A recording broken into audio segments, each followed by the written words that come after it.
Oh, don't drop. Don't drop. Don't drop. I don't want to lose you.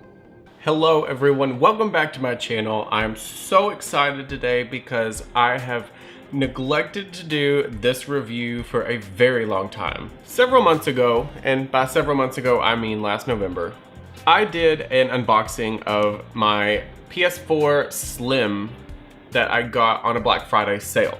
Since then, I have upgraded to the Glacier White PS4 Pro, and I absolutely do not regret it.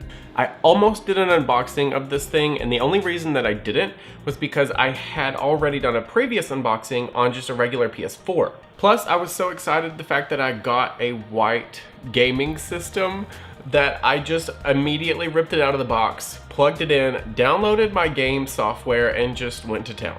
So I guess I need to apologize because I didn't show you this as soon as I bought it.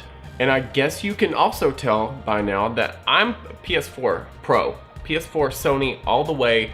I know a lot of you like Xbox, and that's completely fine. However, I prefer PS4 Pro because of the graphics, because of... That's it. I don't know why I like PS4 Pro more, but let's just talk about it. So to start off with, I want to talk about the differences between the PS4 Slim that I had that you previously seen. Or if you have not seen it, I will put a card up here in this corner, or it might be this corner, I have no idea. So that you can watch that before you come back to this one. The difference between the PS4 Slim, or regular PS4, and the PS4 Pro is the fact that you get 4K gaming and 4K video along with this thing. Sony states that it's not true 4K, and I'm not really sure what they mean by that because you either play 4K or you don't. And the resolution that this thing outputs is actual 2160p, so it's going to be 4K. Now, no matter what you do, the quality that is recorded on the cameras, even if it's downscaled, it's going to be a lot better, and it's going to play in good quality regardless of what machine you have. But that's an entirely different topic, and I could probably talk about that for 20 minutes, so I'm not going to bore you with that. We're going to get back on the main topic here. So aside from the beautiful white aesthetic that is amazing and beautiful, and did I mention beautiful? Because it is. You will notice a huge size difference. I mean, look at this thing. This is easily almost double the size of the PS4 Slim. The regular PS4, it's about the same size as that. However, they did have to enlarge the size back up to normal instead of the Slim so that you can have the 4K and the upgraded specs. Before I show you some more detail on the actual physical hardware, I am going to talk a little bit about the software that I don't really understand the reasoning that Sony has done this.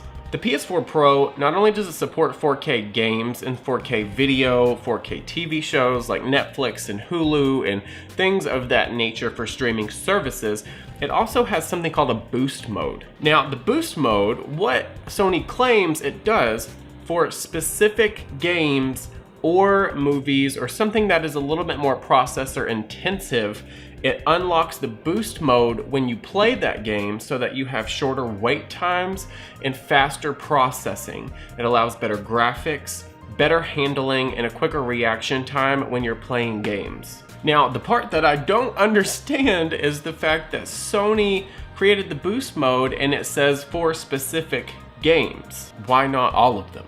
The only reason I can imagine Sony said that is because of games that were already made before this boost mode came out. And to be honest, I think it was just an excuse to throw something in here. That way Sony can continue to make better quality games without having to release an entirely new console because they weren't ready. Although in E3 they did state that the PlayStation 5 was coming very soon and that it was going to be an all-digital console potentially, and that really upsets me. So now that we've talked about this boost mode, let's talk about the hardware. Now, for starters, you can barely see this, and I probably should have set up another camera angle, but I'm currently unable to do that.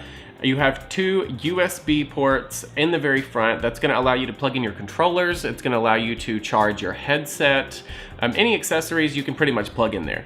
You have your amazing, beautiful logo that I love on top, along with this Glacier White. I mean, just, man, I mean, look at it. It's so, I love white electronics. It excites me to the point where I could pass out. But that's unhealthy, so I have to calm down. On both sides of the console, you can see there's vents. And I'm assuming that this is for heat reduction, especially if you're playing games for hours on end or if you're streaming Netflix all day. But they're on both sides, so I am assuming that this thing has an intense internal temperature increase if you're doing something that processor intensive, especially I guess if the boost mode kicks in, which how do you tell if the boost mode kicks in? I want the boost mode to kick in. I need my boost mode to kick in. Maybe I can put more videos out for you guys. Okay, so let's look at the back while I have my bases covered.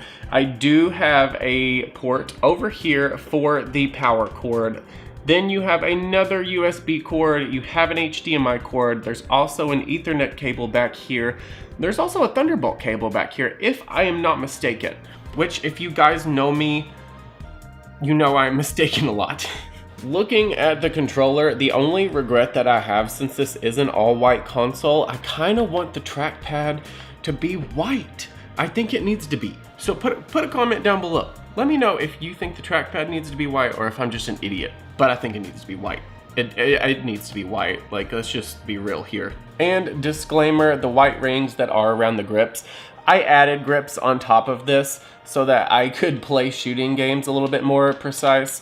So that is kind of why that's there. That's not an added feature or anything that I got. This is a completely separate thing. And I was gonna take them off for this video, however, it took me like 2 hours to put these on because they kept falling off, so I strategically chose to leave them on. So now that we're at the end of this video, this kind of gets me to my main topic here.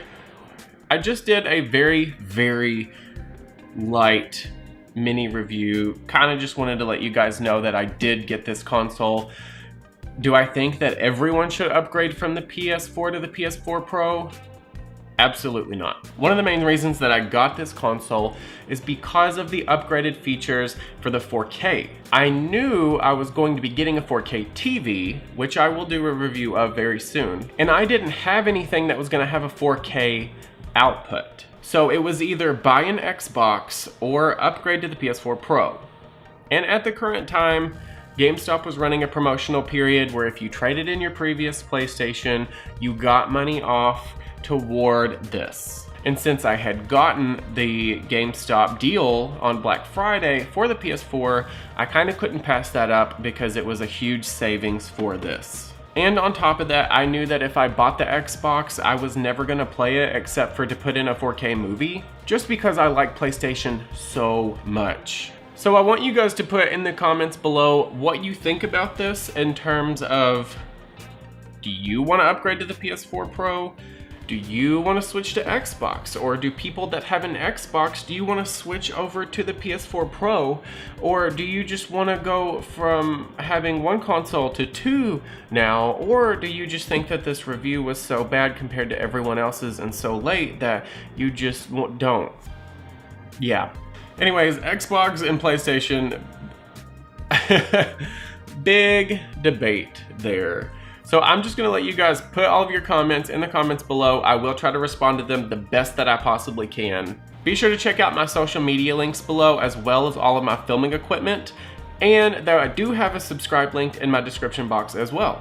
If you don't feel like clicking on the subscription box link, you can click right here in between my fingers. Also check out these two videos here. And I love all of you guys. I will see you in the next video. Thank you so much. I love all of you guys. I'm almost at 1,100 subscribers and it's not even real. Bye. I don't want to stand up.